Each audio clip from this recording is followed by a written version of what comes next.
Welcome to Cartoonist Kayfabe, Wizard number 36, August 1994. My name is Jim Rugg. I'm Ed Piskor, and here we have two flavors of the issue 36 cover. Yeah, Ed, do you think this is a newsstand release? Is that the difference? This is a gatefold on the Spider-Man cover. Yeah, and I'm sure this would be the newsstand. Moms know Spider-Man. That makes more sense. Well, let's start with this. Joe Quesada cover. Yes. He is becoming a Wizard darling. He's done several covers up to this point. There's a 7 on here. I don't know if that denotes that he's done 7 of these covers or not. I lose track because I'll be honest, until you pulled this out, I didn't even realize there was a second cover by Rob Liefeld here. And we'll remember this when we pick up Wizard again, because you'll bring your 37, which will have another Bad Rock cover, and then mine will have a Incredible Hulk cover. Nice. All right, so three years in the making at this point. Basically wrapping up the 3rd year of publication for Wizard Magazine. So, letter from the publisher. This is a lot of just self-congratulations and name-dropping by Gerard Jones, talking about 3 years in. Happy birthday. Recently visited Todd McFarlane in Portland, Oregon, and then Stan Lee, I assume, in Los Angeles, and then plugging next issue, which is Rob Liefeld cover and interview, Joe Quesada and Bart Sears, the two Wizard favorite artists. And so that's all going to be issue 37, but this is just kind of congratulations and some previews. This game is the shit. I was waiting for this, and this was the era, like whenever Street Fighter 2 came out, it cost $70 new. And I believe this was a $70 game too. Like, games right now don't cost $70. How important do you think this ad is in the popularity of Carnage? Because that is badass and iconic and in lots of places. You know, like, they were advertising this game a lot, and that is an amazing Carnage image. Maybe the best image of Carnage up to this point. Before this game came out, we all knew Carnage at school. And I think he showed up so quick and had such a strong initial presence in Spider-Man. We were still able to get comics off the newsstand, and you could see these things in the grocery store. He was a fan favorite character, to be sure. That's a great image of a character. Yeah, and there would be a computer graphic going with the same kind of like pose and all that motif on video. I think there would be like the Pride of the X-Men VHS tape and the Spider-Man and His Amazing Friends thing. There would be ads for this game on those tapes. I believe that's where I saw it. And then this would be like that, like 1993 computer graphics. You know, Art Institute of Pittsburgh computer generated. I kind of dig that part. It reminds me of like the hell scenes in the Spawn movie. Exactly that. Yeah. Totally that same vibe. There'll be a big article about that later. Magic words, letter column. I don't have a ton from this letter column. There's one guy that writes in and he talks about how about some more comic strip coverage, and he cites Calvin and Hobbes and The Far Side. That's a pretty good letter for a book about comics, a magazine about comics. One thing worth noting in this letters column, and I've been paying very, very close attention for it, man. First email address. Oh, yes. 72477.37@CompuServe.com. This was the era where if you had CompuServe, you were part of that network with those boards and stuff. I believe you paid by the minute. Wow. Yeah, because you have to imagine there's a hub, and then there's phone lines going to the hub. You can't have people maximizing and glomming onto too much, so that was the model back then. I'm glad you caught that because I missed it, and it is something I've been watching for.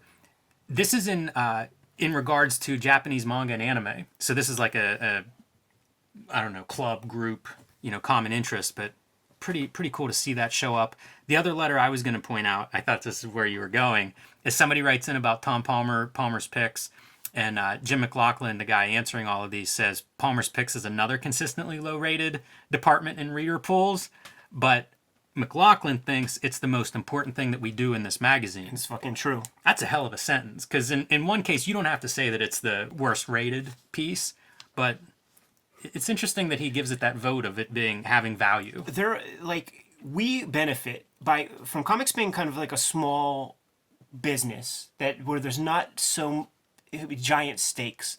Some of the best publishers in comics, they do stuff that's good for the culture.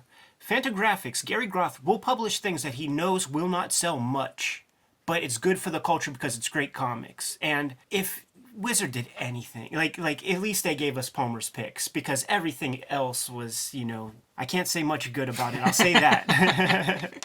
Had some strong words in my mind. The usual fan art's always great. That's a hell of a death envelope wrapper. Jimmy, I think this might be our shortest episode for a Wizard. You may be right, Ed. There's definitely a couple articles I have no interest in. Wizard news, always an area I do enjoy. Quesada and Palmiotti announced Event Comics, which is going to be their, I guess, self-published, even though there's a couple I always think of self-publishing as one person, but it's going to be their publishing company. Yeah, and Ash will be their main star, and the idea is that it's the first fireman superhero. And I recently, just digging through 50-cent bins, I was able to put together a little run of the first half dozen Ash issues, but I'm not going to show them off here today because they didn't draw the comics yet. They just did a damn press release, and when we get to that point, I'll have those comics ready. They're going to get coverage, so there'll be a chance to look at those. I like that concept, though, about the firefighter as being, that's a hero to start with.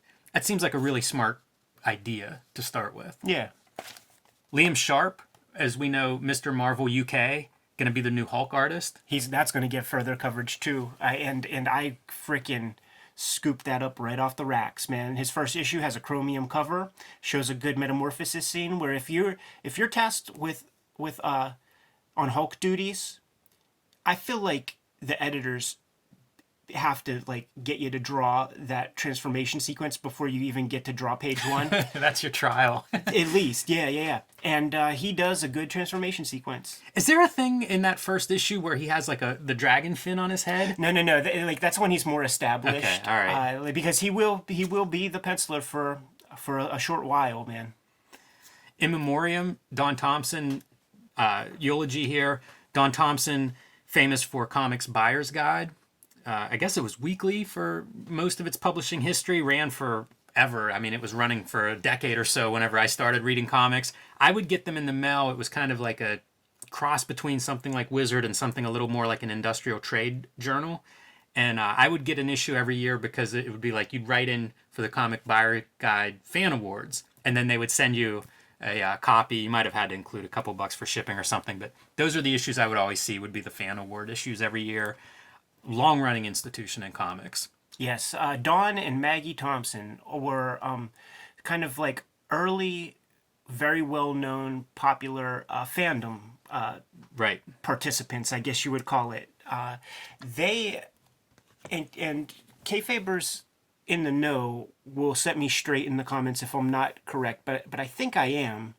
I'm pretty sure it was Don and Maggie Thompson who did the sleuthing to figure out who the good duck artist was. Wow, what a contribution. Yeah. So I think it's by benefit of them that we know that Carl Barks is the guy that drew the good duck comics.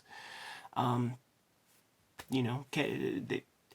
say enough good stuff about them as far as what I know about their contribution, but Gary Groth might have different things to say if he was kicking it here with us. I'm going to note here, the family asked that contributions be made in Don's name to the Comic Book Legal Defense Fund. And I mention that because we're going to have another article coming up in a page or two about the Comic Book Legal Defense Fund in action. Yeah. And obviously a long-running institution that's still with us today. Right. Busiak, off of Marvel's 2. So Marvel's one of Marvel's probably big hits of this era. In a time when Marvel's kind of struggling, Marvel's is one of their breakthroughs. Kurt Busiek, the writer, Alex Ross, the artist, neither of whom are coming back for Marvel's 2. Right, and what this article is about is that Alex Ross was the first guy to go elsewhere, and they brought a new artist in, but they meaning the bean counters at Marvel, just assumed that Busiak would kind of keep the gravy train rolling. But he's like, F that, man. If Alex Ross ain't on the thing, and if I ain't getting Ross-related royalties, I don't know who this Joey Jerkoff artist is, man. I'm done. I'm off of it. I am putting words in his mouth, but it works that way because if you know comics, like sort of the history of comics, and when this sort of thing shakes out, where there's like the Supernova initial team, and then there's like the next one, and then they get some like schmack-off artist, it's always pale in comparison. Yeah, and everybody knows Marvel's. Do you remember Marvel's 2, Ed? I don't think it came out. That makes sense. Yeah. Good for Marvel in that regard. I think that's the right move. Strowman axes Axis. Larry Strowman. We knew him probably from X Factor and then Tribe at Image, and then Tribe leaves Image and starts its own company. Axis, and now this is the dissolution of Axis. Yeah. Do you know what issue they made it to? They published 3 or 4 issues, but one might have been a 0 issue. So I'm not sure if it was actually like 1 to 4 or 0 to 3. But I believe there were 4 issues in total. Yeah, that sounds about right. Image Comics news. Speaking of Kurt Busiek, Youngblood Year 1 miniseries, supposed to be written by Busiek and drawn by Rob Liefeld, expected to ship this fall. That never comes to pass. Another Kurt Busiek comic that doesn't come and see the light of day. Another Youngblood comic, that never... We saw Jim Shooter writing Youngblood in Wizard News a couple issues ago. Yeah, they would be promoted in tandem, like not the same piece, but like in the same magazines, you would see like the Year 1 advertisement. And actually, I thought that was the Jim Shooter, but not here. And then you would see the Kurt Busiek thing. So they were definitely using his name in a robust fashion whenever Marvel's was coming out. Defiant, so speaking of Jim Shooter, has a video called Defiant Inside the Tower, and it's sitting on creative meetings and watch profiles of various creators. We got to look on YouTube see if we can find that. If we can find that thing. That sounds pretty fun. Kayfabers, digitize that shit if it's not on YouTube. Do the comics world a service.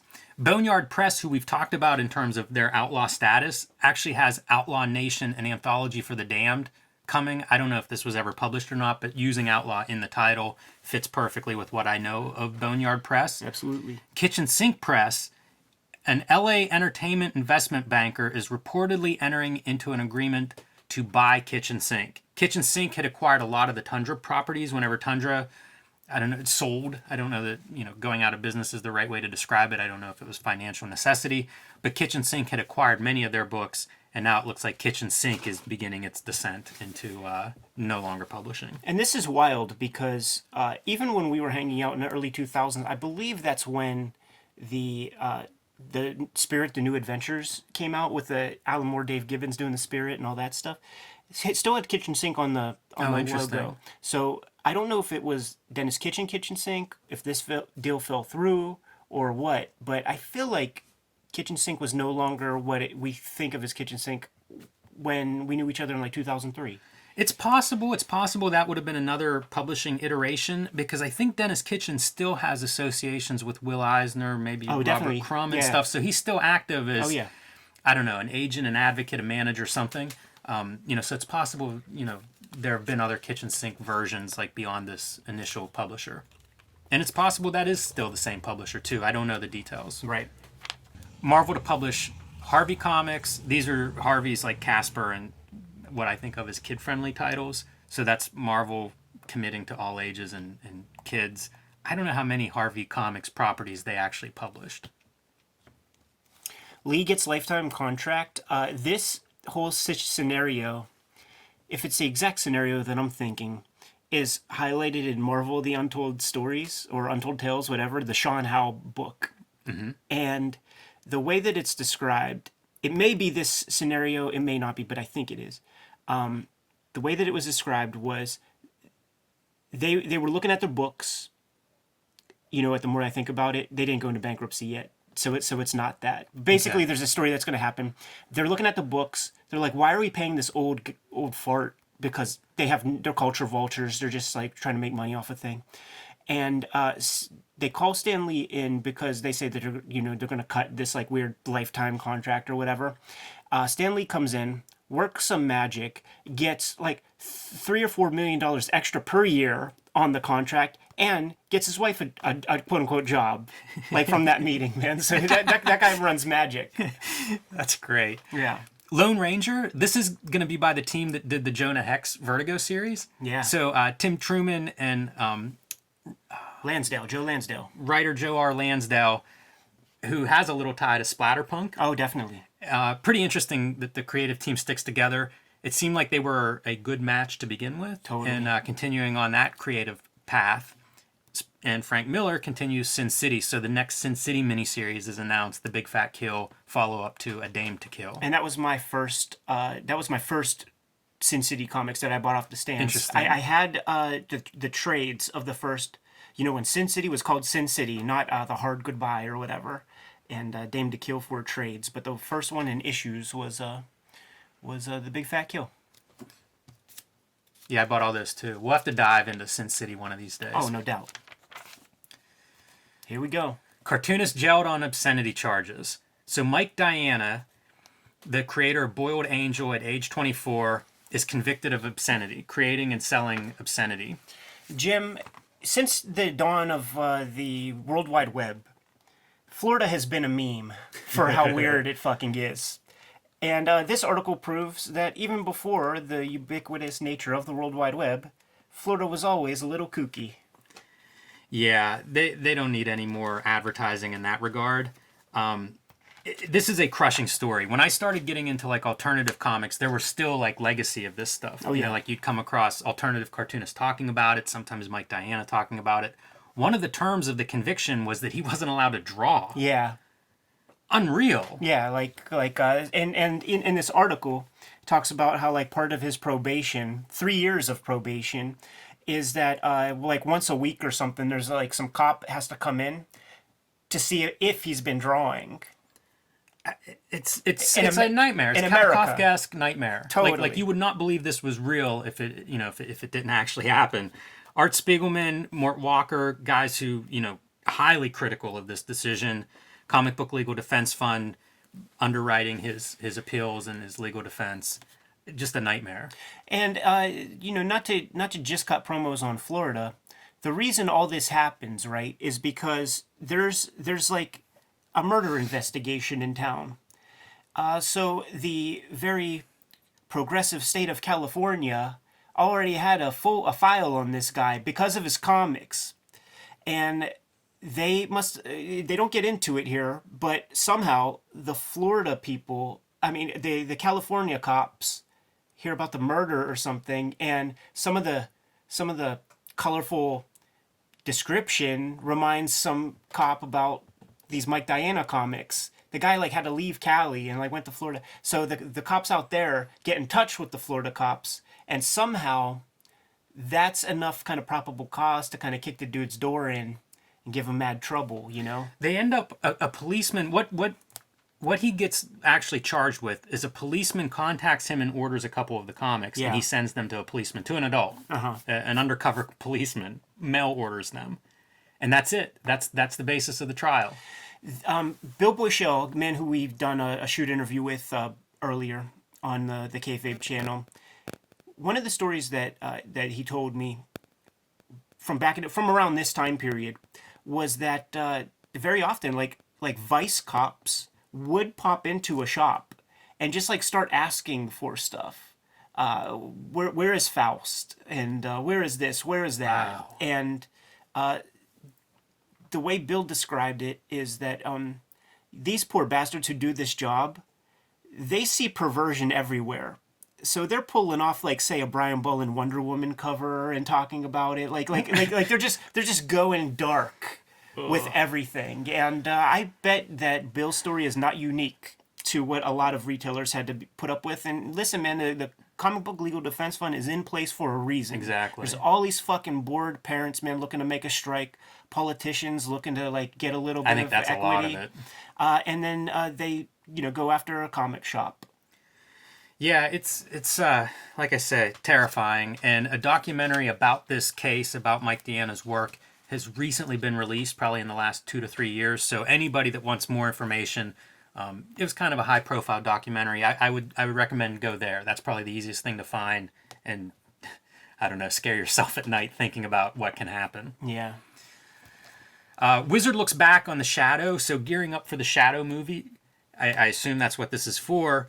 They kind of trace the Shadow's history. Starts as a pulp character and then comes into comics. So a lot of the focus here is on comics, and I pulled some of the comics they talk about. Yeah, you can kind of flip through. Can we talk just a little of the history? Sure. Because last issue we talked Conan, and that was one of the kind of superhero forefathers, and Shadow is up there as well. That's a superhero forefather, and with the radio show, like the radio show comes after like a character called the Shadow like hosts some other radio dramas.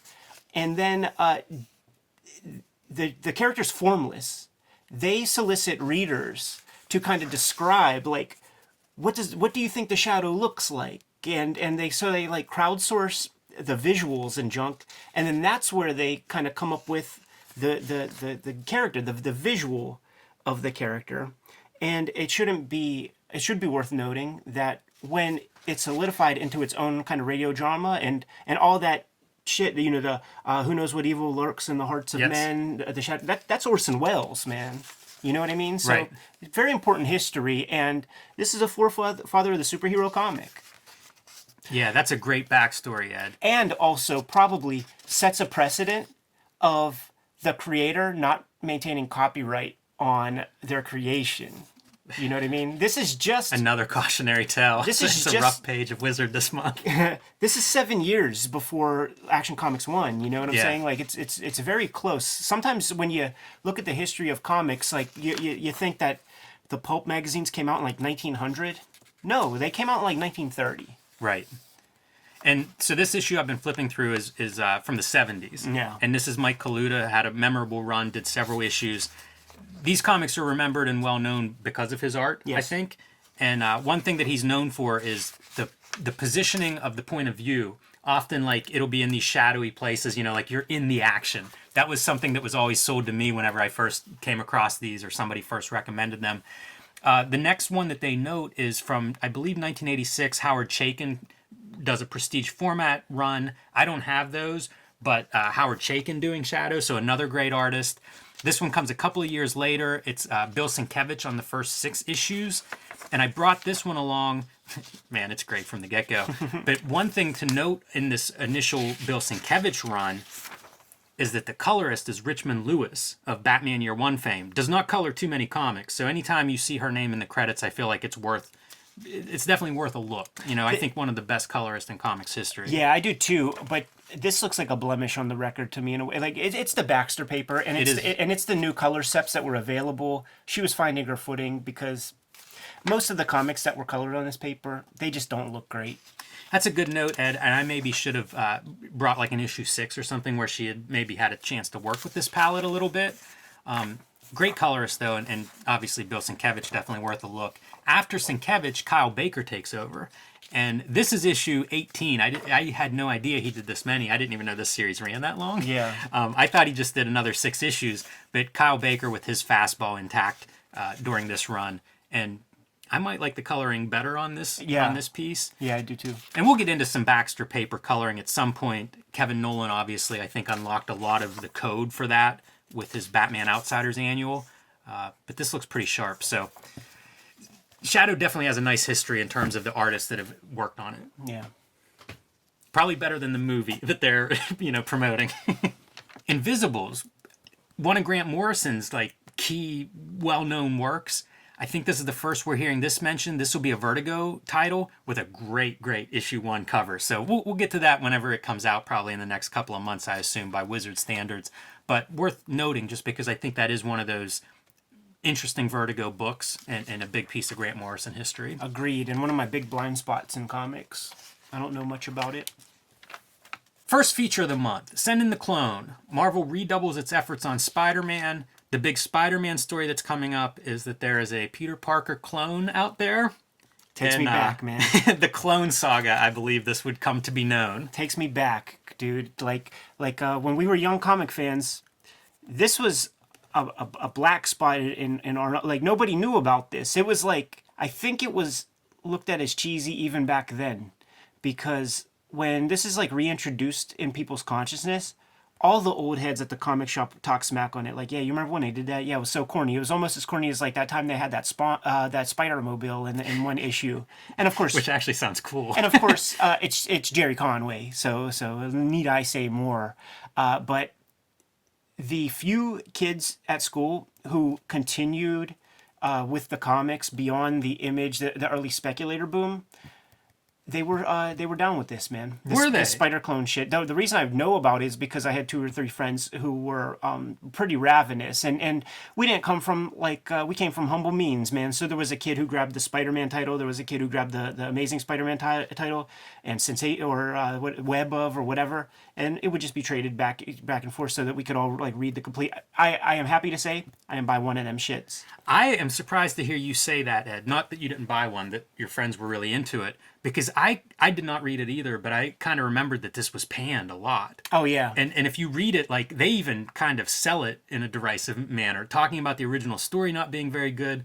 Len Wein, who took over after Jerry Conway's run, he said he made sure the body of the clone went into like the incinerator in his story because he just didn't like it and didn't want it to continue or have any legs. So, and I remembered it as being poorly received at the time, but I could be wrong. It was very much like a Phantom Menace kind of thing where people gave it far more than a fair shake. Frankly, I like the costume with the little hoodie. They do talk about the costume. Yeah, I like the costume a lot. And by the way, we've been doing some shows lately, and I'd say within the past 5 years, I see a lot of Ben Reilly clone Spider-Man walking around. Like that thing has made a comeback. That costume and shit. That makes sense. It feels like that's maybe the coolest part of this storyline. That visual. It seems like I don't know how that story shakes out, but it seems like they're hinting at the idea that the real Peter Parker is who we think the clone is, and vice versa. Like the clone took over his life or something back in 150. I don't know whether they did that or not. It reminds me, it stinks of Vince Russo crash TV writing of WCW in the late 90s, which burnt that company to the ground. And the article, the way they're selling it, stinks like the Denny O'Neil article from last issue, where it seems like you get the impression that none of the creatives are standing by this or behind it. The difference with this is it didn't even come out yet. They're trying to get you to buy one, and it's like, well, we incinerated the clone, like blah blah blah. Like they know it's shit. They got to do something. They lost their best artists, and a big chunk of their market share. Yeah, and those numbers aren't increasing. Thank goodness they got a hold of some Marvels. But they're throwing stuff at the wall, and nothing is sticking.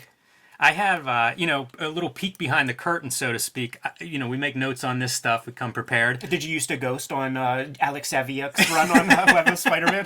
What can you tell us, Jimmy? My one note from this whole article, Ed, Mary Jane is from Pittsburgh. I didn't know that. Turn the page, man. Jae Lee. Jae Lee, yeah. We'll be getting... Jae Lee will be our palate cleanser. Yes. And, by the way, the bad girl trend ramping up, Absolutely. right? Absolutely.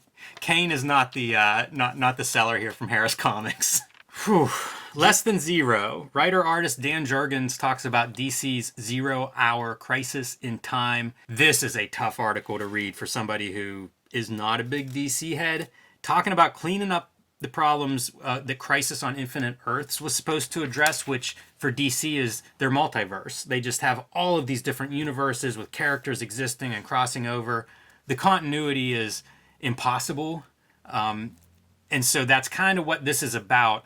And one focus that he has is like you go back to post-Crisis would be like the 1986 John Byrne Superman relaunch. This is starting Superman sort of with a clean slate. The problem is there are characters in Justice League and Legion and all these different titles that don't have that kind of restart, that have history with continuity, important history with Superman. So like from day one, the stuff they're trying to do with Crisis and trying to clean up doesn't totally work. There are threads that just aren't addressed. There are characters that seem to have different histories, even immediately after they've tried to address that. So that's what this is about, and it is tough to read. Jimmy, for with success breeds envy. This is me like pulling away from the magazine and just talking about us, man. With success breeds envy, and we are successful artists. We have Eisner Awards to our name and shit. So this is where like the haters are like, fuck you guys. But what I'm saying is, let's not waste another moment of our comic intellect on this claptrap bullshit. Man, look how many pages it is. Yeah, such garbage. Speaking of Jae Lee, bunch of Hellshock coverage here, right? They're pulling out the punches to try to sell this book. I always wonder about this cover. Like it's very, I would call it like Dave McKean inspired, kind of Vertigo-ish, Sandman-ish kind of art, but like that's a photo, right? With some Photoshop on top of it or something. That's what I see. Yeah. Like it's very, very odd to me because there would be like, this is a perfect tandem because there would be like these kind of images and then these more like kind of iconic pieces. Very interesting failure, kind of. It's neat to see this as almost a tour that's planned. Yeah. So the different stops, including one in Pittsburgh, of where you could get like the limited ash can. Yeah. It's like I said, it's a big push. You know, like he's really going for it with this book. He had a lot of options. Was a hot artist at this time, and this is where he decided to invest in his future. So we'll get into it. Cyberforce action figures announced. Oh yeah, and we'll show them off in the toying around a little bit, the little bendy gimmicks. Yeah. They're going to be overshadowed quickly by the McFarlane toys. I think so. I guess first to market. There you go. Inspired by the Sam Keith treatment of Nightcrawler, if you pay close attention to those covers on Marvel Comics Presents. That's a pretty good call, Ed. I would point out this Tombstone is one I've seen Frank Miller draw more than once, both in Sin City and I think in Elektra Lives Again. Oh yeah, that's the one that Matt Murdock is humping. That's fun. The Simpsons version of Spider-Man and Venom. Yeah. This is wild. That's some image. Those guys look like they like each other there. And then the same goes here. This is a very independent focused. Look at how independent this spread is. Bone and Vampirella, Batman obviously mainstream, but Spawn, Cerebus as Grendel, pretty awesome. Predator, Hellboy, very early Hellboy was what I thought whenever I saw this. This is before Hellboy's really Hellboy. Totally. And Melting Pot. Yeah, Melting Pot of all things, huh? That is a deep dive there. Look at that crucified Spawn. It's pretty intense. It's awesome. With a stake through the chest. And also very early Harley Quinn. True. Yeah. Yeah, like this might be the first appearance of her in this magazine, and it was done with fan art. Yeah, and judging by, I mean, maybe based on the cartoon, I don't know if there have been any Harley Quinn comics. Oh, definitely not. Like, and in fact, like this was, like, it was always thought of as like the TV shit, like should never intermingle. Whenever they would try to do that, that would have been like Firestar, and it took a million years to get her to find some footing with the New Warriors, you know. So like the animated stuff was like an aside to the comics, you know what I mean, man? So like this guy is a damn Bill Mcafee, which is actually a name I recognize. Yeah. He's like in that Billy Mouse kind of school. I can't quite put my finger on it. He may have in fact actually just even had art in previous ones, but we know that name. Pretty cool. He's an innovator, man. And Animaniacs, that roots it in a period of time. Valiant with their first big crossover, maybe their last big crossover, maybe their only big crossover, Ed. Fucking Jim Shooter, man. Trying to strike lightning, have lightning strike 5 times. More proof of the we've entered the bad girl period. Yeah. Even John Byrne's on board. Yeah. Brutes and Babes. This is 2-point perspective. Last issue we looked at 1-point perspective. I have no problems with this stuff. It's relatively dry. I don't have anything to add to it. Perspective is one of those things I think a lot of cartoonists struggle with. It's probably one of the last things most cartoonists add to their skill set because it's at least fun in a way. It's boring, yeah. I suppose. Looks great whenever you can figure it out, and at some point you certainly had to in the past. I think now there's some tools you can work around it a little easier. This is the coolest part, man.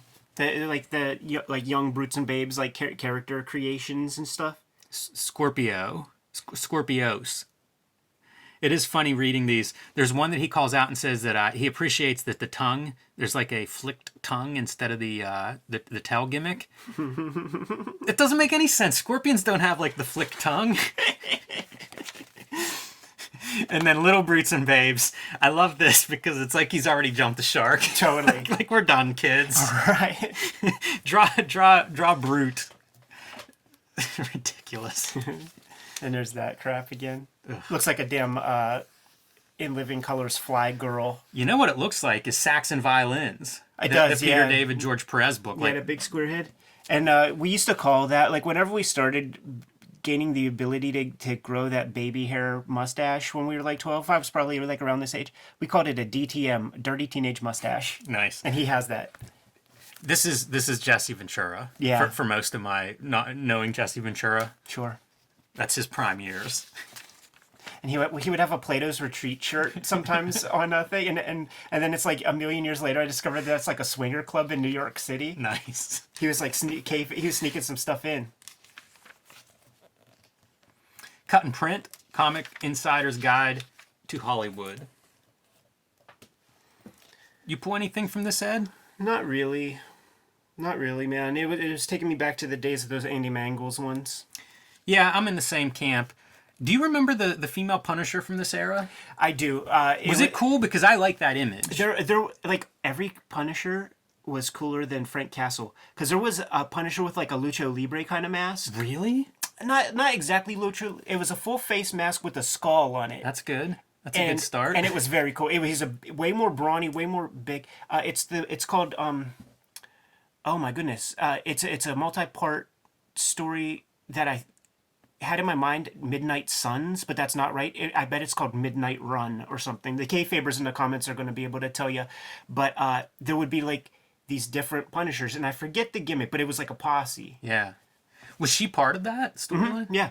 This is one I might track down. That image, I like the image a lot. It reminds me a little bit of the Wildman cover from the Black Cat Right. in a previous issue. I don't know that that's Wildman. No, it's not. Or if it's even reflective of what Wildman's style looks like, but that one image kind of reminds me of. Yeah, I was thinking like of a Steve Epting vibe of this era Steve Epting. But I don't know that that's I will flip true through either. that whenever I come across it. And then there's a big interview here about the mask special effects, which is early CGI. Yep. Kind of interesting. Shadow Plug. Blank Man. One of the best superhero flicks to come out like at this time, man. It would be a while before Sam Raimi's Spider-Man comes out, but with Damon Wayans and David Alan Grier, that shit was awesome. Pretty good ad. That ad certainly stands out from the previous 70 pages we just flipped through. Right. All right, so here we go. A shock to the system. Jae Lee talking about Hellshock. First thing I'll say, at this point, Jae Lee's resume is Marvel Comics Presents, several issues of Namor, Youngblood Strike File 3 issues, Wildcats Trilogy 3 issues, Spider-Man Iron Fist 3 issues, X-Factor 3 issues, like quite a resume of some badass comics. Age 21 in this interview. Oh, yeah. What? He's a worker, He's drawn all that stuff by the time he's 21? He's a worker. Good Lord, Ed. Oh, it's great.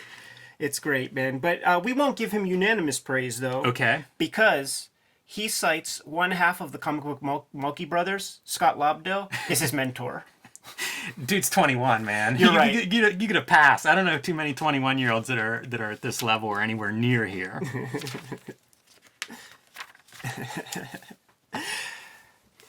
This is kind of a weird interview in that we don't hear too much about the book Hellshock or what it's about. There's going to be this pull-out sidebar where he describes it, but the interview itself doesn't really cover that at all. Here are the things that I pull from the article, from the interview. Jae Lee, being this young guy, is falling victim to the trap that I see many, many, many young cartoonists fall victim to. I fell victim to it myself with like WYSIWYG and shit. Is polishing a turd. You make a thing, and he talks about rewriting it 5 times. Creative capital, it's a fun concept, but there's some truth to the concept in a way. Like you can expend a lot of mental energy and make something that was seemingly fun to start a real drag if you keep spinning wheels. You get that impression from this interview that he's spinning wheels on his Hellshock thing. It's his first thing. He wants it to be great. He was able to kind of hide behind the name of the writer and everything else he's done, but this is all him. He's probably putting an intense amount of pressure on himself.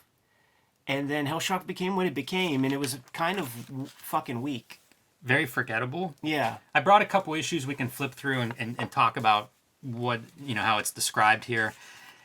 Obviously, there's religious reference to heaven and hell, exorcisms, but yeah. he's quick to say that it's no specific religion. It's not getting mired in the weeds of any prophecy or anything like that. Just kind of a general backdrop. And Ed, we've talked in the past about things like Deathblow. It's hard to do religion. Yeah, it's impossible. Like, especially for like these like young like a young squirt who fucking doesn't know anything. Like, it's almost a definition of comic book pretentious. I love this image, like including the Jose Villarrubia color. That's a good name to mention. That's a guy who's gone on to do some amazing work as a colorist, as a digital painter, as a regular painter. Absolutely. Pretty impressive creative guy. pretty good to hook up at this stage, and you can see it. Adding that yellow to the blue makes a lot of difference. This is a funny image because it's almost veins. Oh, totally. In his sweatshirt. And I call it out because it's a cute little kid, but it's still gritty as fuck. You know what I mean? Like that's built into his neurology. Yeah, for sure. And some of the stuff this story is about is a woman there's immaculate conception of this like 14 or 15-year-old girl. Her parents kick her out. She goes, I think, to a church. Nuns take her in something, convent, and she has the child and ends up in a coma. And when she wakes up, they say that the child died. The child is actually, there's an exorcism performed on the child, and then the child is put in an orphanage, has a tough upbringing, runs away as a kid to New York, to a seedy New York City. And around this same time, there's a corrupt cop, last name Haight, H-A-I-G-H-T. Of course. He's trying hard. Just like the street. Who's forced into like an early retirement, so he's trying to make good. And on top of this, there have been 6 religious killings. So it's kind of that's your setup for what's going on here. And I'll say it right now, if we would have abolished the color job on this, maybe add some duotone, heck of an outlaw comic. It still looks pretty, for sure. Like the Jae Lee art is there and intact. He's going a little bit more. This is not the rush jobs that a lot of his previous work is, which I like. I like the fast jobs, have a lot of energy, but this is still striking imagery. Yeah, like it's okay, but I'm saying that I could sell it better as a black and white piece where it's all him just singing, because I think the color does create some separation. It is true. I mean, look at this image for a perfect example. This is all just shape. Like there's nothing there. It's all done. All that volume is created in the color. And that's perfect. And that's exactly because like, imagine if this was Sin City. Right. It's not the same comic. This, as a unit, as a piece of art, would work in black and white. We'll do a flip through a second issue since I've got it here. You're right about the outlaw stuff. Like from the get-go, it looks that way. Yeah. Jae Lee has changed a lot stylistically over the years. He's probably got 3 or 4 periods of very distinct work, many of which I'm a fan of. Yeah. So I think it's interesting imagery. I think the story is just tough. Sometimes it's good spawn fill in. A good writer can really like know what to do with a good artist, and sometimes you gotta like rest that ego a little bit. Yeah, it's fun. That's nice color job. Yeah, that's a memorable image. So there you go for Hellshock. I'd be curious if some people love Hellshock. I'm sure. I could see that happening. It's a big world. 7 billion people on this globe. Pull out 4-fold poster of the Youngblood alternative cover. Ooh, Kiko Takadashi. By the way, Edge by Stephen Grant and Gil Kane. This was one of my first Gil Kane comics. He inks himself. I love it. And it's kind of revisionist superheroes. Probably my favorite of the Bravura comics that I read. Good to know. I'll seek it out.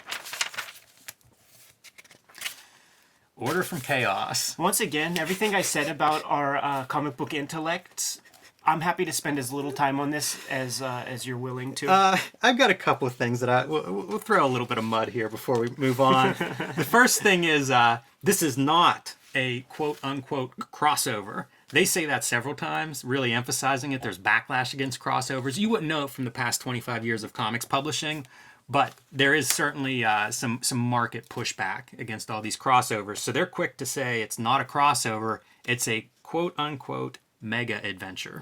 Yeah, that's wow. That's like a very George Carlin did bits about this kind of like language play. This is definitely not a marketing ploy, says VP of Marketing. Why are we talking to you then? Jim, we're no longer cartoonists. Why are you on the conference call, marketer? We are sequential artists. Yes, that is what we're seeing here. Such bullshit. These guys are such douches, man. They don't care about comics at all. They cannot help themselves. Sidebar, when is a crossover not a crossover? And what they point out right before they talk about, selling the company to Acclaim for $65 million is that they tout their market share. It was 4% in 1992, and now it's 6.5% in 1994. Who's buying this and like, well, that's the comic I want to read? Yeah. It's bad. We've talked about Valiant having that kind of talk. The language they use just could not be more out of place with the stuff I was excited about then. and I am no more excited about what they have to say now. Nah, it's trash. QVC ad for 0 Hour. I bought comics off of QVC. My parents are cool enough to do that. And you know what they would do? They would just create a new kind of like a TPB cover, like a paperback cover, and like hot glue in actual issues. Oh, jeez. Yeah, I have 1 or 2 of those things, man. Wow. The King. So Jack Kirby dies a few months before this issue, and this is kind of, I guess, the worthwhile issue. It takes them a couple months to put it together, but pay their respects here. Yeah. Career retrospective, in whole, in a lot of ways, and projecting yourself back in time, like when I was 12 years old. This would have been great for me. This would have been incredible for me because, like, I've seen that name enough times in Stan's soapbox or whatever. I know a little bit. Yeah, he's the guy who created Fantastic Four, right? But to have it all spelled out here and to see that for the first time, let's not forget this is a magazine that was available at the drugstore. This is a good service. This is a cool thing. Now this is a Cartoonist Kayfabe, and you guys are the cult of the Cartoonist Kayfabe. We know all this. But I would say that they do a pretty good job with the page count that they have available to drop some science. I agree totally. We've talked about different cartoonists that have sort of their mythology. Barry Windsor-Smith, I think, was the most recent example where we talk about his breaking in story and how it's a pretty good story, and you hear him say it in a few different places. Jack Kirby has that kind of legend. Growing up in a tough Lower East Side, and they talk about some of that. He even talks about fist fights were common in the streets, and if you got knocked out, then you get carried back to your doorstep, but nobody used weapons. So you kind of get that mythology. So much has been written about Kirby at this, now up to this point now. This was maybe the first time I read like his backstory, his whole like an overview of his life in one place. I pulled a couple new things that I didn't know about him. All right. Here. The fact that he and Joe Simon were contracted to just do the first 10 issues of Captain America. That's something I didn't know. I know that they did the first 10, but I didn't know that was like, yeah, just hook us up with this and then you could go. So then they got seduced over to DC. And DC is the place you would have wanted to have been because that's the house of Superman and Batman. And Marvel had they had Namor. You know what I mean? They had fucking Human Torch. That shit didn't hold a candle, no pun intended, to Batman and Superman. Little did they know that they created the icon for Marvel Comics of this time period. Captain America was a giant hit. I've often talked about how like reading this stuff when it comes out, like what impact would it have? This is amazing. Several years before we enter World War II, Hitler being punched on the cover of issue 1, like what impact must that have had? I'm sure there were people that were against our involvement in World War II that would see this and just think like, they'd be up in arms over this. Yep. And I'm sure equally other people were watching it and cheering for something like this. But what an amazing, iconic cover. And it had to be controversial at the time. I agree. And I'm sure that helped propel sales to happen. All publicity is good publicity. You know what I mean? They credit him as being one of his innovations popularizing the full page and the double page spread. I could get down on that. Those are certainly elements of comics that I love, and it's hard to know when you get back into the very early days of comics who does what, so I'm happy to give him credit for that. Yeah, I can't think of any two-page spreads that I saw earlier than Kirby's treatment.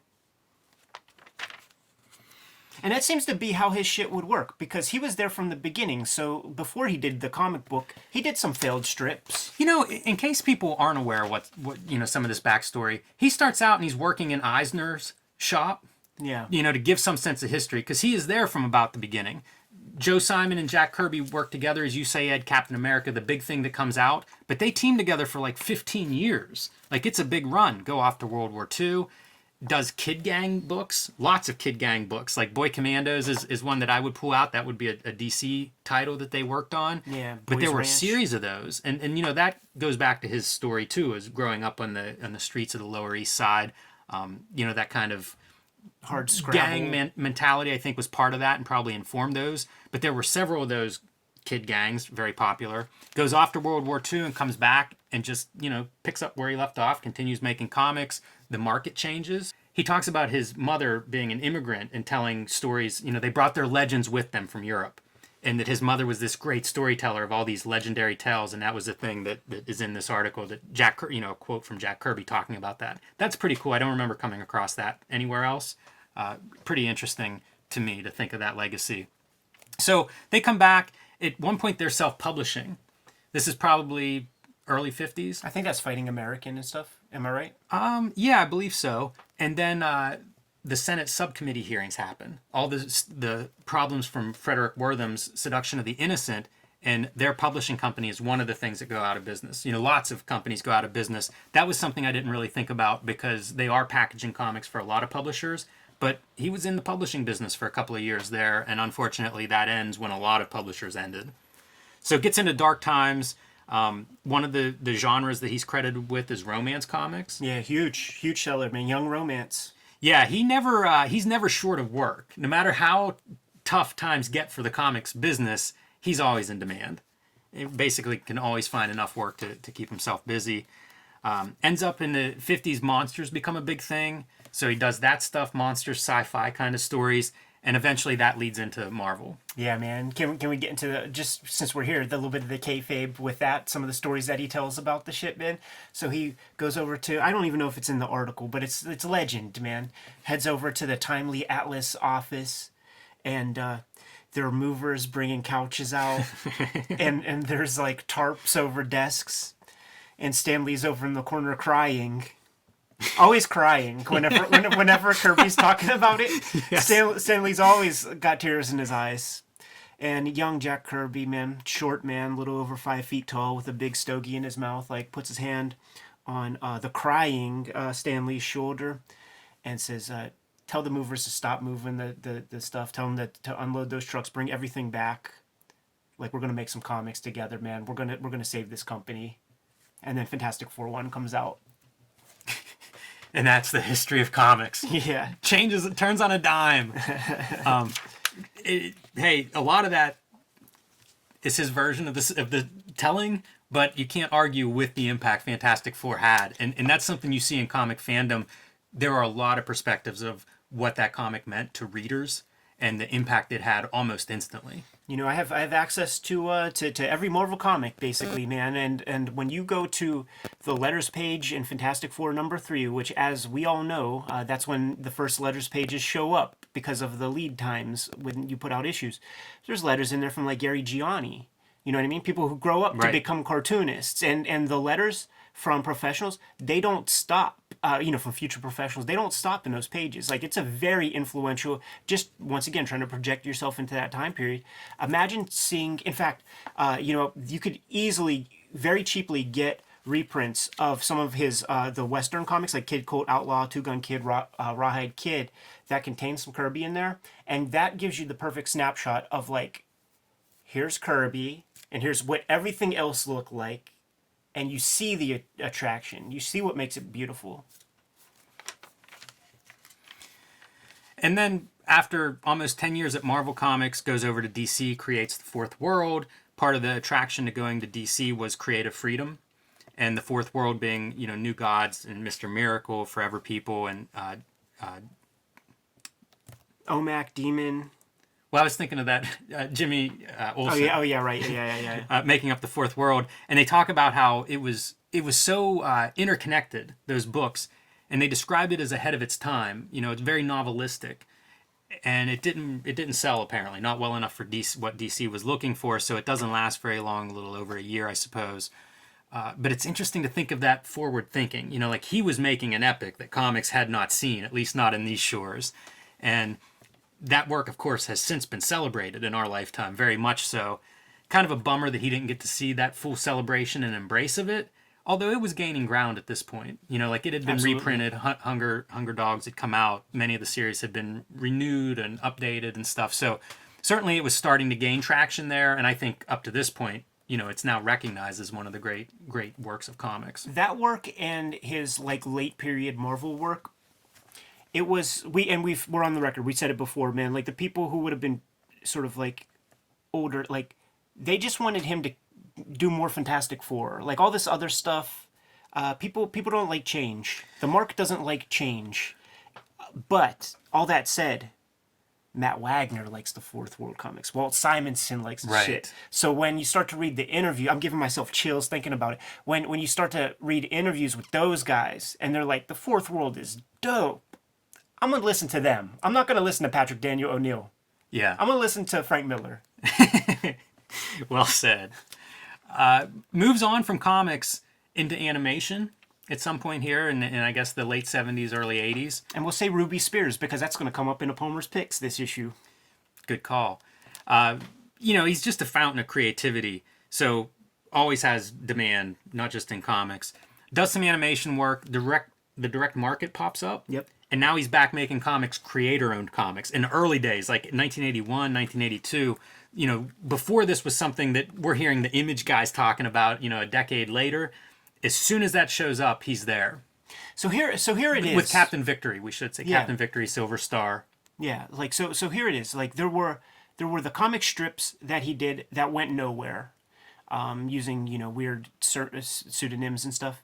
Then he gets work in the comic book, and the comic book at that time might have been a series of 4-pagers. I think he innovated the full-length issue. Like I think that's one of the things that Fantastic Four innovated. It might have been a multi-part story, but it might be the first full-length story. Like I just don't know if many showed up before that. So then he did that.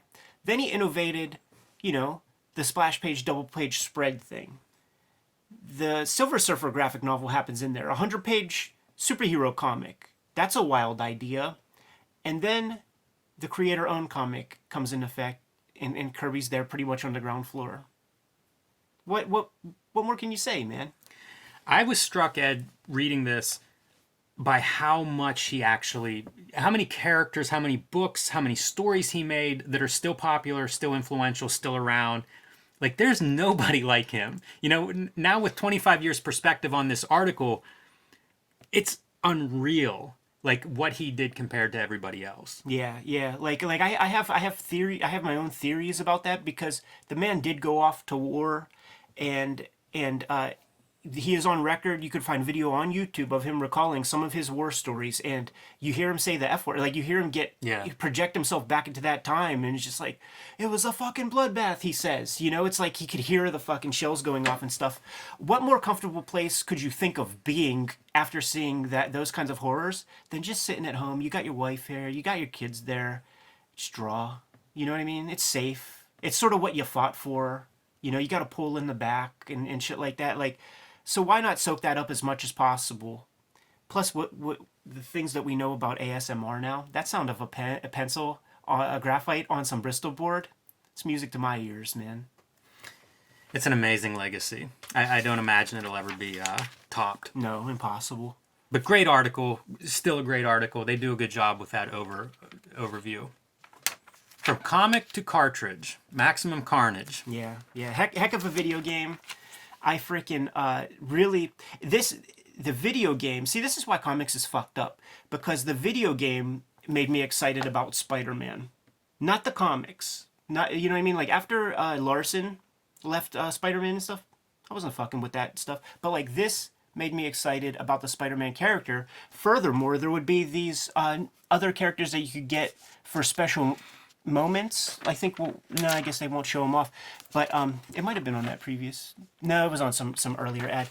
But it would be like Cloak and Dagger. Oh wow. It would be Iron Fist, and Iron Fist was like dead for a million years by that time and all this. So it got me actually interested in those weird like characters that you would think would be like in the Defenders if the Defenders comic was still going on. But it made me excited about them, and I had access to some good like antique bookstores and antiquarian bookstores that had boxes of comics, and I would pick up Ed Hannigan's Cloak and Dagger comics because of the video game. You see, fun game. I dug it a lot, and to root it in a period of time, I don't think they mention it here, but they promote, in video game magazine shit, they would promote the soundtrack by none other than Green Jelly. Do you remember Green Jelly? I do, yeah. stop motion, little pig, let me in. You remember that shit? Yes. Yeah, they did the soundtrack to Wow. the thing. So that's like, doesn't get more 1993 than that. And to tie this all into the comics world, this is Acclaim as the video game maker Interesting. who has just bought Valiant for $65 million. Yeah, thankfully it's a good game, and they didn't try to sneak in Shadow Man as a peripheral character, as a boss. Win all the Image comics. That's fun. That's a pretty cool contest prize. And Jimmy, I used to might- look at those and yeah. I might as well have won it. Yeah, man, it's funny. I'm going to look just for a second and see if there's any I can see on here that I hadn't bought. And I'm being honest, I do think that I have every single one. You know what? I don't have Backlash, if that's what that is with the Brett Booth. I don't have that. Nor do I want it. That might be Kindred. Right, yeah, I don't have Kindred. You're very anti-Brett Booth. He was just like, whatever, to me. Wow. Yeah, I think for the first 2 years of Image, I may have bought everything. Toying around with Sean On. Spawn Skinny. So this is an update on the Spawn toys. All the major toy chains have bought in, including some of the minor ones. So there may be toy allocations whenever the first wave rolls out because of the demand is very strong for it. Yeah, and I picked mine up from Kmart. So he had that that sort of distribution, and he has talked about this in interviews and places. There's a big toy show. It's the one that Brian Cunningham would go to in the earlier comic issues that we would talk about, and just like a comic convention, you and I can set up there, and we could be some Ralph Cramden dudes who push a little couple of googly eyes on a potato, and put some fake boots on them, and take them there, and say we got this thing called Mr. Potato Head, and then Hasbro's there, and they might buy into your idea. So there's like that section of like the people who created the wacky wall walkers and shit, and he was there in that section with numbers. First off, like, yeah, I sell, like, I'm the hottest comic ever, and I want to make some toys. You pay a guy 10 grand to sculpt something beautiful.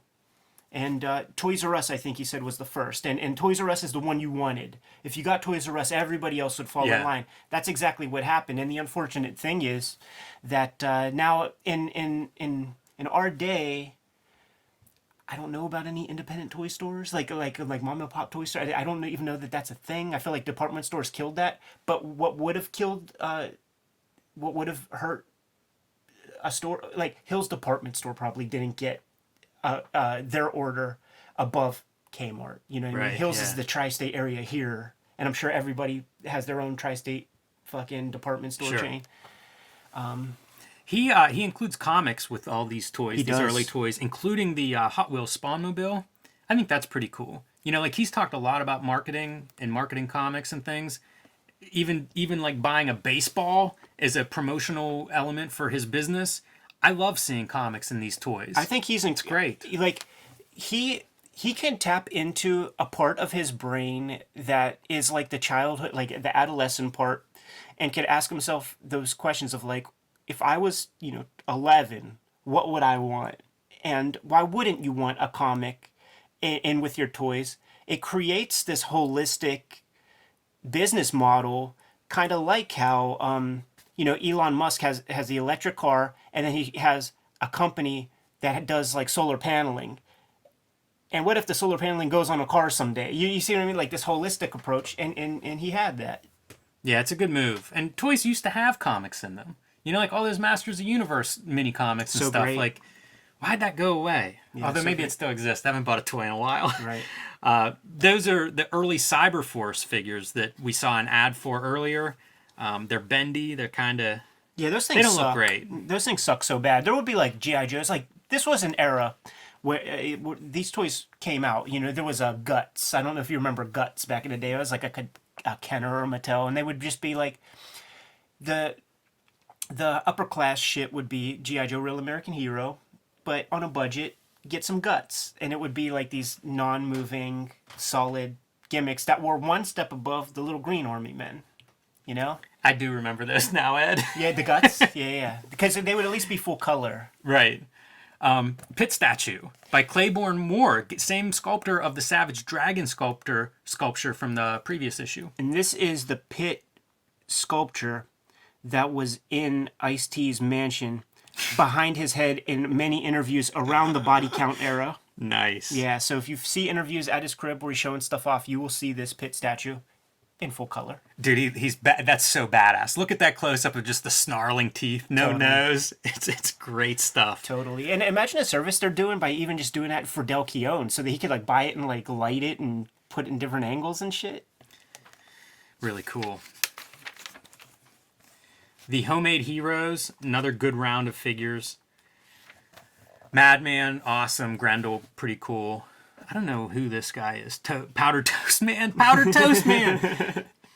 Oh, man, they messed up with that photo. I thought there was a tangent coming off the side of his head, is what confused me. Right. That could have been a little better photography, but always love these features. Yeah. All right, Palmer's Picks. This issue, Jim Woodring. And Jim Woodring would have come from Ruby Spears. He worked alongside Jack the King Kirby on such hit books as such hit television shows as Turbo Teen. I never like to let that one go far away from the Kayfabers. All right, so I brought a few just random Jim Woodring comics that I have on hand. He's great from the beginning. Very, very distinct style early on. This is not him. This is actually Mark Martin there in this first story, but here's Jim Woodring. Yeah, and by the way, we've done extensive Jim Woodring coverage like in previous episodes, so we don't have to get too deep in the weeds with this, man. The one really fun note and one real fun takeaway is that while at Ruby Spears, he was doing Jim comics, and so he had a passion project, something that he could keep for himself. We just did a shoot interview with Scott Morrison. That was something that he was talking about. We're like, yeah, I'll do stuff at Pixar, but I have to. He said that I would slit my wrists if I didn't have something of my own to work on. I love his color work too. He's so good with the black and white ink lines. Like that's master ink lines, but he's so good in color too. Oh yeah, yeah. And his comics, a couple of the great quotes from this Palmer's Picks is complex unconscious experiences. Kind of psychedelic. That's real good art talk. This shit should be in galleries, and you could probably sell each page. Well, for $25,000. More layman terms is dream imagery. Yeah. Which I think a lot of people aspire to. I don't know if anybody does it this well. And the other one is Saturday morning cartoons on acid, and there's more of the color work that's just incredible, and then combined with unless you've inked, I don't know how else to explain, but this is very few people can do this kind of work. Yeah. Especially combined with the imagery that he's inventing to go along with it. Just outstanding comics. Really fun and still very active as a cartoonist. Like he's continuing to produce work with Fantagraphics at a very regular clip. So if you don't know Jim Woodring's artwork and you're watching this, I can't recommend it highly enough. A lot of it's silent comics, so they will take you to a different place. Well said, man.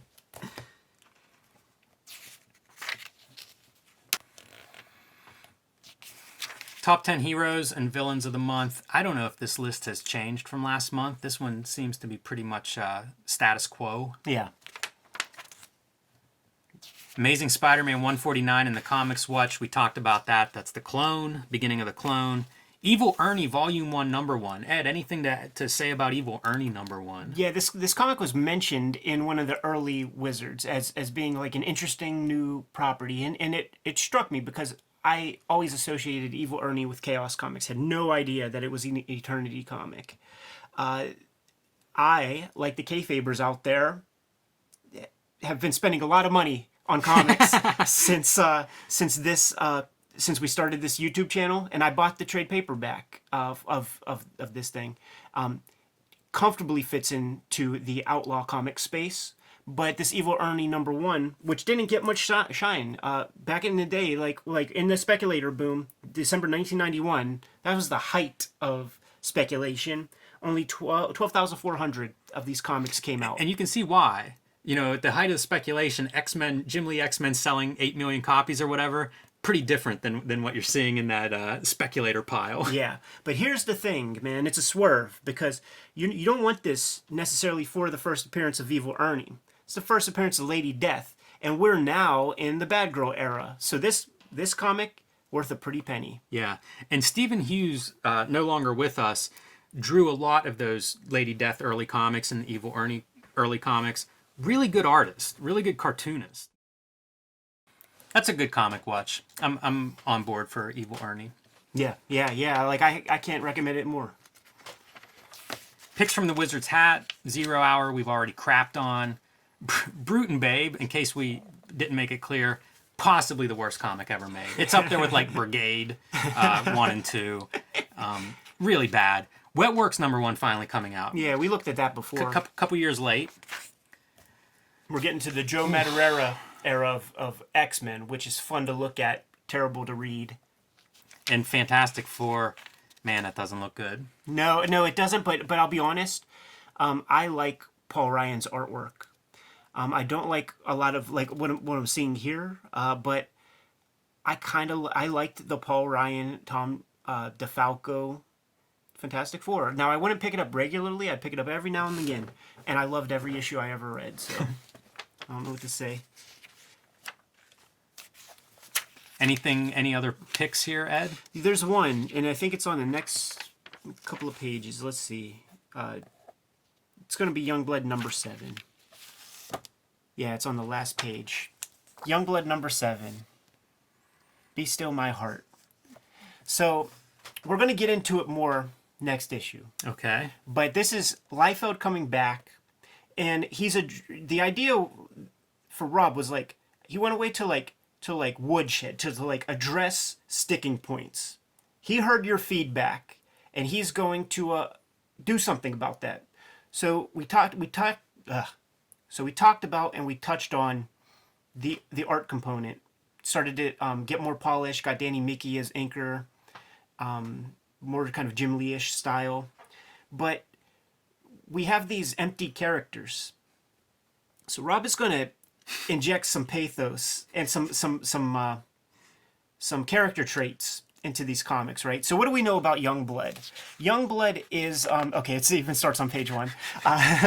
So Youngblood, they're like a celebrity team. They're superheroes, government facilitated, government run, but they are like the public face of superheroes in America. Now Shaft is the leader, and we didn't learn much about Shaft in the first 4 issues. So Rob is like, okay, like, what would be your worst nightmare if you were a celebrity superhero? Do you know where I'm going with this? This is good. It's going to bring back memories, Jimmy. You're a celebrity superhero. You have cameras on you all the time. You're showing up in tabloids. It's the worst fucking thing that could ever happen to you. It's not, getting your arm cut off by a demon or anything like that. Shaft is a manorexic. He's afraid to become a fat fuck. So here he is eating. Wow. Getting bigger. Getting bigger and bigger. And then, oh my God. It was all a dream. The worst nightmare he could have. Wow. Isn't that awesome? That is, it's something. and then this is also, I believe, it's been a while since I cracked this baby open, but I seem to remember that I knew it off by heart. This is the one that actually created the conversation about McFarlane versus Liefeld, and we used Overkill as an example. We used the way McFarlane drew Overkill. A little troll. We used the way McFarlane drew Overkill, and I believe Overkill shows up in this issue, and it's actually, if I think about it, it's probably the Kiko Taganashi color job that really made me give the edge here to Liefeld with that image right there, and maybe 1 or 2 others. This one, I hope. Yeah. Always the same kind of gimmick, man. But look at that stuff. How can he can't close his mouth. I was in 6th grade, man. This is perfect comics. This is perfect comics. Boy, Jimmy. they're getting their money's worth with the computer coloring. Yeah, Kiko put in work. And see, we're building to a Youngblood #10. That's going to be a fun one to talk about. Yes, looking forward to that. I'm gonna be able to dissect that one really easy. And look, there's the Youngblood jet that would show up at like San Diego Comic-Con and What stuff. must that have cost, and then also to transport it to like San Diego and back? Oh, for sure. I'm sure like a proper like military convoy, there would be several flatbed trucks like transporting that with probably police in the front and back. Wow. What a fucking comic. I love it so much, man. Jason Pearson.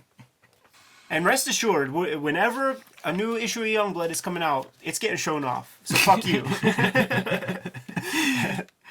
Top 100. Anything stand out to you on this, Ed? Not too much. Like pretty expected. Though I guess Hamilton's Mighty Morphin Power Rangers #1 hitting the top 10 is interesting because I don't even know what Hamilton is. Never heard of Hamilton. That's pretty good. I'm going to call attention to Pitt here. Pitt #5, still in the top 5. That book sold, man. Like Incredible Hulk was not a big seller. No. And Del Keown comes up with Pitt, and it is like the second most popular Image book. He did the right thing. He was hamstrung by the Peter David narrative, and they needed story and all that in Hulk. But you and we could tell, like, this guy has something. And he goes off and he does Pitt. He does what the fuck he wants. And he wants to do a big metalhead demon killer dude with a little Calvin and Hobbes analog guy who like steers him like a robot. That's freaking cool.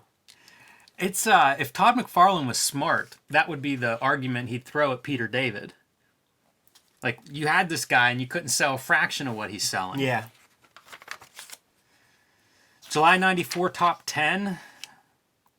Supreme #12 is the top book. Because of that variant cover by Stephen Platt. Unbelievable. And the reason why this Death Blow, you see 5A, it's another variant cover that is attracting the attention of the speculators.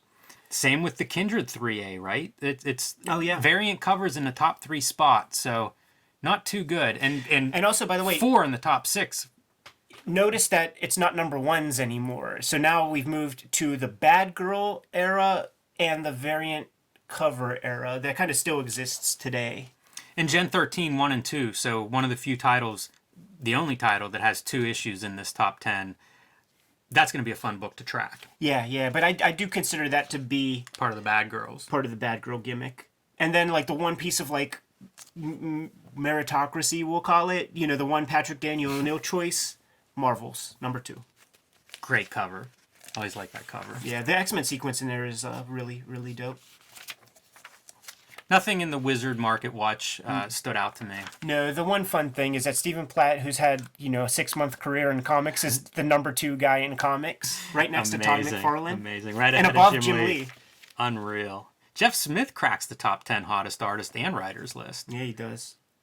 Man, he should be much higher on that writers list. There are some suspects on there. It is a superhero predominant magazine, man. Ego, A Conventional Method by Todd McFarlane. So this article, Todd McFarlane's having a contest. He talks about how when he does a comic book appearance, like at a convention, he can do about 300 signatures an hour. He does 1 signature per person, which sometimes people get pissed about, but he wants to make as many people happy as possible, so it's 1 signature per person, 300 an hour, and he signs for 7 hours without a bathroom break or a lunch break. And he wants your opinion on how he could sign or produce more signatures and more happy people at a comic book convention. Yeah, like this is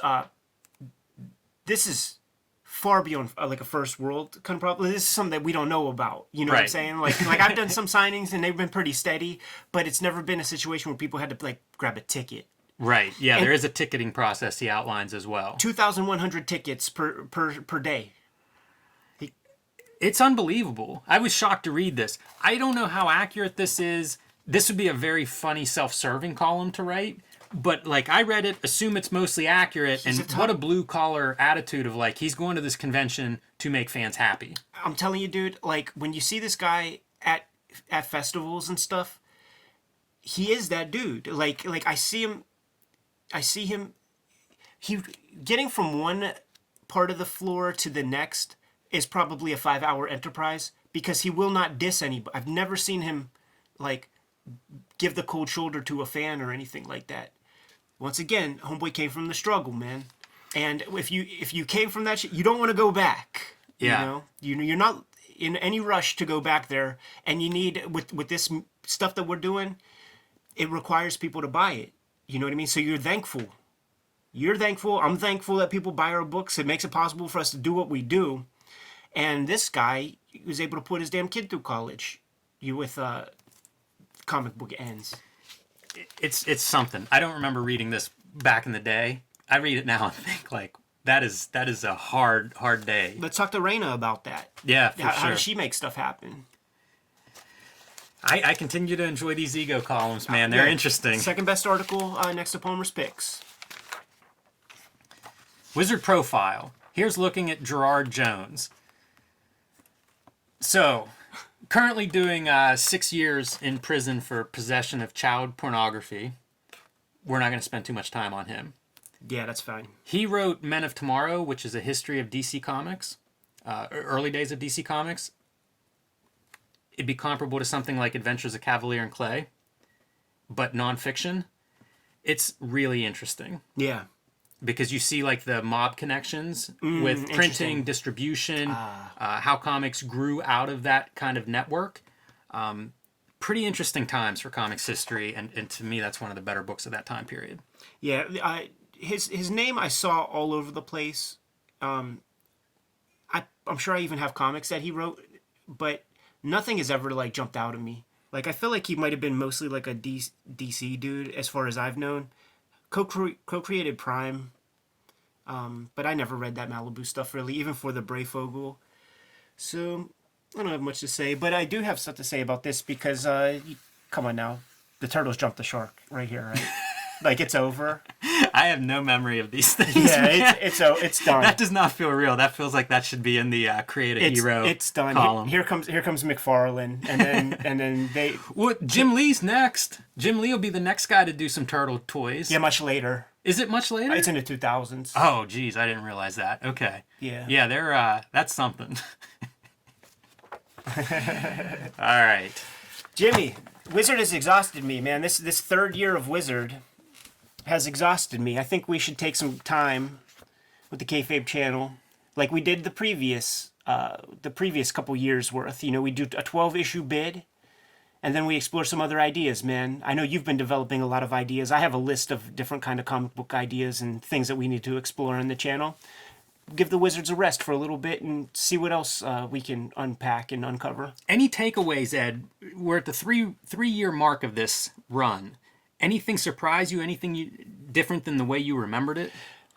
It's all tracking according to memory. We are segueing out of speculation. We are segueing out of the abuse of the number one. We are coming into the Bad Girl era. We're going to stick around there for a little while. Rob Liefeld and Jim Lee are going to go to Marvel soon. Yeah, I didn't realize how soon that happens. Yeah.